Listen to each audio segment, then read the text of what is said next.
नमस्कार दोस्तों। Ocean network में आपका स्वागत है। मैं हूं ओमकार चौधरी।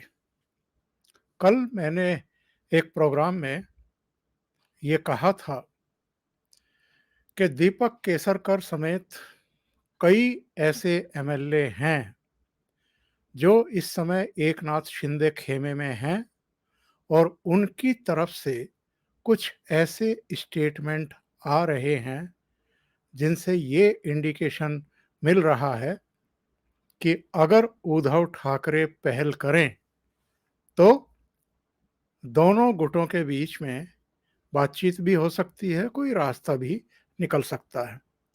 दीपक केसरकर ने जो कहा था कि हम उनसे नहीं चाहते कि अध्यक्ष पद छोड़ें, वो इसी दिशा में एक प्रयास के रूप में हम लोगों ने देखा। लेकिन शुक्रवार को जब उद्धव ठाकरे ने प्रेस कॉन्फ्रेंस की और उससे पहले एकनाथ शिंदे के ट्विटर हैंडल पर जो अलग-अलग जगहों से आए हुए शिवसेना के लोगों के चित्र सामने आए, सबके साथ अलग-अलग क्षेत्रों से जो शिवसेना के कार्यकर्ता पहुंच रहे हैं, पदाधिकारी पहुंच रहे हैं, पूर्व पार्षद पहुंच रहे हैं, वो आकर के एकनाथ शिंदे से मिल रहे हैं और एकनाथ शिंदे ने उनके साथ जो फोटो हैं वो अपने ट्विटर हैंडल पर शेयर की थी। इनसे उद्धव ठाकरे खेमे में जबरदस्त हड़कंप है।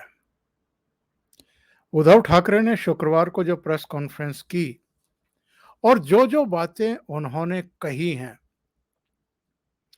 उससे एक बात तो बिल्कुल साफ हो गई है कि जितनी अटकलें चल रही हैं कि दोनों गुटों के बीच में कोई आपस में समझदारी बन सकती है, बातचीत बन सकती है, एक हो सकते हैं, ये सब ऐसा लगता है कि चंडू खाने की हैं और इनमें कोई दम नहीं है।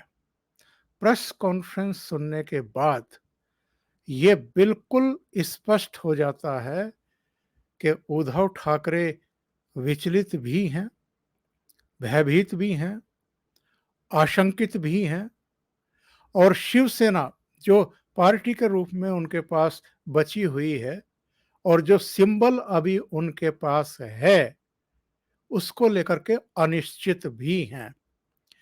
उन्होंने बहुत सारी ऐसी बातें कही हैं जो ये शो करती है कि उद्धव ठाकरे एक्चुअल में हताश भी हैं, निराश भी हैं और इतनी बड़ी टूट के बाद वो खुद भी टूट गए हैं। की आज सुद्धा अनेक जण म्हणजे इतके दिवस जे गप्प होते ते तिकडे जाऊन बोलायला लागलेले आहेत आणि मातोश्रीने जर का आम्हाला सन्मानाने बोलवलं आणि जर का भाजपशी बोलणी केली तर आम्ही यायला तयार आहोत.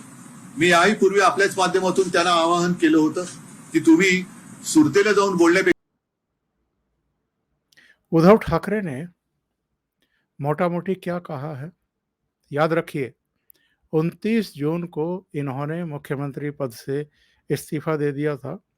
इन्होंने सदन का सामना नहीं किया था, अविश्वास प्रस्ताव का सामना करने का साहस नहीं दिखाया था, क्योंकि सुप्रीम कोर्ट ने इनकी वो मांग खारिज कर दी थी कि केवल 24 घंटे के नोटिस पर अविश्वास प्रस्ताव पेश ना किया जाए। सुप्रीम कोर्ट ने कहा था कि नहीं, आप अविश्वास प्रस्ताव का सामना करिए। तो बजाय उसका सामना करने के, क्योंकि इनको पता था कि अगर 40 एमएलए हमारी अपनी पार्टी के और 10 निर्दलीय टूट चुके हैं, तो हम अल्पमत में हैं और उन तक इनकी पहुंच हो नहीं पा रही थी, बातचीत ये कर नहीं पा रहे थे, अफवाहें चाहे जितनी उड़ा रहे थे कि 20 हमारे संपर्क में हैं, 21 हमारे संपर्क में हैं, तो इन्होंने रिजाइन कर दिया। उसके बाद उसके अगले 24 घंटे या 36 घंटे में नए मुख्यमंत्री ने शपथ ले ली और देवेंद्र फडणवीस ने डिप्टी चीफ मिनिस्टर के रूप में शपथ ग्रहण कर ली। अब उद्धव ठाकरे को ये लग रहा है कि अमित शाह, देवेंद्र फडणवीस, एकनाथ शिंदे और जो शिवसेना के तमाम बागी विधायक हैं, उन्होंने न केवल उनकी सरकार गिरा दी, उनकी मुख्यमंत्री की कुर्सी खिसका दी, बल्कि अब नौबत ये आ गई है कि जो चुनाव चिन्ह है धनुष बाण, वो भी जा सकता है और जो पार्टी है वो भी टूट रही है, खंड-खंड हो रही है। क्योंकि ठाणे का तो हमारे सामने आ गया कि नगर निगम में जो 67 एमएलए थे, उनमें से 66 इनके पास आ गए। अब दूसरे जो नगर निगम हैं, महापालिकाएँ हैं, वहाँ से भी इसी तरह की खबरें आनी शुरू हो चुकी हैं। यानी पार्टी टूटनी शुरू हो चुकी है और वो अब एकनाथ शिंदे की तरफ झुकती हुई दिखाई दे रही है। तो इन्होंने प्रेस कॉन्फ्रेंस में एक्चुअल में जो हताशा है, निराशा है, जो गुस्सा है, जो विचलन है, जो भय है, जो आशंकाएँ हैं और जो अनिश्चितता है, उसी को बयान किया है। इन्होंने क्या कहा है? इन्होंने कहा है कि 2.5 साल तक जो केंद्र सरकार और भारतीय जनता पार्टी हमारा अपमान करती रही, अगर ये 40 एमएलए एकनाथ शिंदे समेत उनके साथ खड़े होकर के खुश हैं, तो खुश हो लें। शिवसेना को मुझसे कोई नहीं छीन सकता। इन्होंने ये भी कहा कि हमसे कोई चुनाव चिन्ह यानी धनुष बाण नहीं छीन सकता और कितने भी एमएलए चले जाएं, पार्टी हमसे कोई नहीं छीन सकता, शिवसेना हमसे कोई नहीं छीन सकता। इसे जन सामान्य ने बनाया है और कुछ लोगों के, कुछ विधायकों के जाने से पार्टी खत्म होने वाली नहीं है। जो उनके पास बचे हैं, उनके प्रति उन्होंने धन्यवाद ज़रूर किया है, लेकिन जो चित्र जारी किए हैं एकनाथ शिंदे ने, शायद उनका जवाब देते हुए उद्धव ठाकरे ने ये दावा किया है कि अलग-अलग क्षेत्रों से शिवसेना के कार्यकर्ता उनसे मिलने के लिए पहुंच रहे हैं। उनके शिव सैनिकों का मन दुखी है, लेकिन मैं और पार्टी ऐसे दुखी मन वाले शिव सैनिकों के साथ खड़े हैं, कार्यकर्ताओं के साथ खड़े हैं। उन्होंने ये भी कहा कि अभी चुनाव चिन्ह को लेकर के असमंजस है, लेकिन मैंने अपने कार्यकर्ताओं को साफ किया है कि कानूनी तौर पर कोई भी हमारा धनुष बाण हमसे नहीं छीन सकता। और ऐसा दावा वो क्यों कर रहे हैं, उन्होंने ये भी बताया। उन्होंने कहा कि कानून और संविधान के जानकारों से चर्चा करके ही बता रहा हूं कि कोई हमसे हमारा सिंबल नहीं छीन सकता। शिवसेना कोई ऐसी चीज नहीं है कि जो कोई चुरा ले जाए। मुझे ऐसा लगता है कि इनके कानून के और संविधान के जानकार शरद पवार ही तो नहीं है, जो कह रहे थे कि उद्धव ठाकरे की सरकार आगे भी चलती रहेगी। और शरद पवार ने ही इनको इस बात की भी गारंटी दी थी कि आपकी सरकार कहीं नहीं जाने वाली। उन्होंने ये भी कहा था कि महाराष्ट्र में तो इस तरह के संकट पहले भी आते रहे हैं, ये कोई नई बात तो है नहीं और सरकार चलती रहेगी। और तब संजय राउत ने भी ये प्रेस कॉन्फ्रेंस की थी, मीडिया से बात करते हुए दावे किए थे कि सदन में भी हम ही जीतेंगे और सड़कों पर ज़रूरत पड़ी तो वहाँ भी मुकाबला हम ही जीतेंगे। तो ये जो कह रहे हैं कि सिंबल तो हमसे कोई छीन नहीं सकता और हमने संविधान और कानून के जानकारों से बातचीत कर ली है, तो ये कहीं शरद पवार तो इनको सलाह नहीं दे रहे हैं, बता रहे हैं कि नहीं, कोई आपसे नहीं छीन सकता। जैसे इनको ये आश्वासन दिए जा रहे थे कि आपसे मुख्यमंत्री की कुर्सी कोई नहीं छीन सकता, आप इस्तीफ़ा मत दो। इसी तरह की सलाहें वही दे सकते हैं, कोई और नहीं दे सकते। अच्छा, इन्होंने प्रेस कॉन्फ्रेंस में कुछ और बातें कही। जैसे उन्होंने कहा कि शिवसेना मजबूत है, कोई नुकसान नहीं होगा, और पार्टी पर जो फैसला आएगा यानी 11 जुलाई को सुप्रीम कोर्ट से, उसकी मुझे चिंता ही नहीं है। अगर आपको चिंता नहीं है तो फिर आप सुप्रीम कोर्ट गए क्यों? और एक आध नहीं, अब तक तो कई याचिकाएं इनकी तरफ से लग चुकी हैं। ये कहते हैं कि अगर इन लोगों को कोई दिक्कत थी तो ये मुझसे बोलते। विधिमंडल अलग चीज है, लेकिन पार्टी का संगठन अलग होता है। जो विधायक मेरे साथ हैं उन पर मुझे अभिमान है। और इन्होंने ये भी कहा कि साहब, सुप्रीम कोर्ट पर तो केवल हमारी या महाराष्ट्र की नहीं, पूरे देश की नजरें टिकी हुई हैं। देश में असत्यमेव जयते नहीं, सत्यमेव जयते है, और मुझे ईश्वर और न्याय व्यवस्था पर विश्वास है। सुप्रीम कोर्ट में जो सुनवाई है उस पर पूरे देश की निगाहें लगी हुई हैं।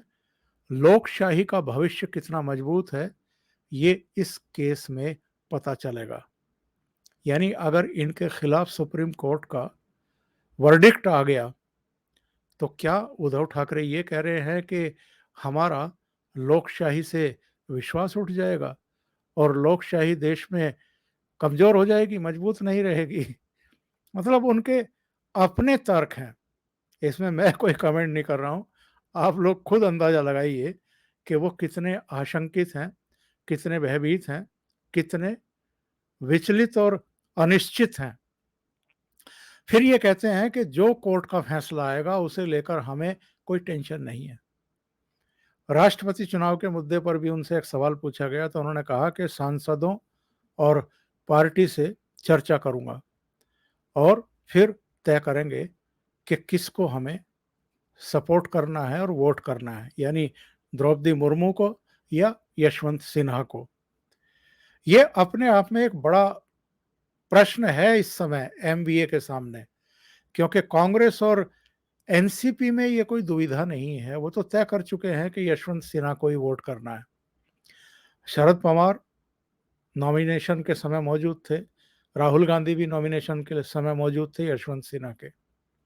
तो ये इन पर प्रेशर है कि जो जनजाति और आदिवासी वोटर हैं उनको ये अनदेखा करेंगे या फिर द्रौपदी मुर्मू को ही वोटिंग करेंगे। इनका कहना था कि जो आज बीजेपी ने किया है, अगर 2.5 साल पहले इन्होंने यही किया होता, यानी शिवसेना का ही मुख्यमंत्री बनाने को तैयार हो जाते, तो एमबीए का निर्माण करने की जरूरत ही नहीं पड़ती। मतलब अब ये एक्सक्यूज ढूंढ रहे हैं कि गलती 2019 में भी भारतीय जनता पार्टी की ही थी, इनकी नहीं थी। गठबंधन तोड़ने को ये अपनी गलती नहीं मानते, अनहोली गठबंधन को भी ये अपनी गलती नहीं मानते। जो हिंदुत्व के खिलाफ काम करते रहे हैं शरद पवार और कांग्रेस, और जो मुस्लिम तुष्टीकरण की नीति अपनाते रहे हैं, जिनका वीर सावरकर से, छत्रपति शिवाजी महाराज से और बाकी लोगों से कोई लेना देना नहीं रहा, बल्कि ये वीर सावरकर का तो अपमान करते रहे हैं राहुल गांधी। महाराष्ट्र में एमबीए की सरकार बनने के बाद भी राहुल गांधी वीर सावरकर का अपमान करते रहे और ये चुपचाप बैठे रहे। तो ये अपनी गलती नहीं मान रहे हैं, और जिस बेस पर ये इतनी बड़ी बगावत हुई है उसको भी ये मतलब अनदेखा करने की कोशिश कर रहे हैं, जिन कारणों को लेकर के उन्होंने बगावत की है। फिर आगे कहते हैं कि अगर हम गलत हैं तो जनता जवाब देगी चुनाव में, और अगर सही हैं तो भी जवाब देगी। इन्होंने कहा कि जनता सब देख रही है, मुझे न्याय पर भरोसा है, और 11 तारीख को जो निर्णय आएगा वो हम देखेंगे, उसका हम स्वागत करेंगे। फिर इन्होंने एक चैलेंज दिया।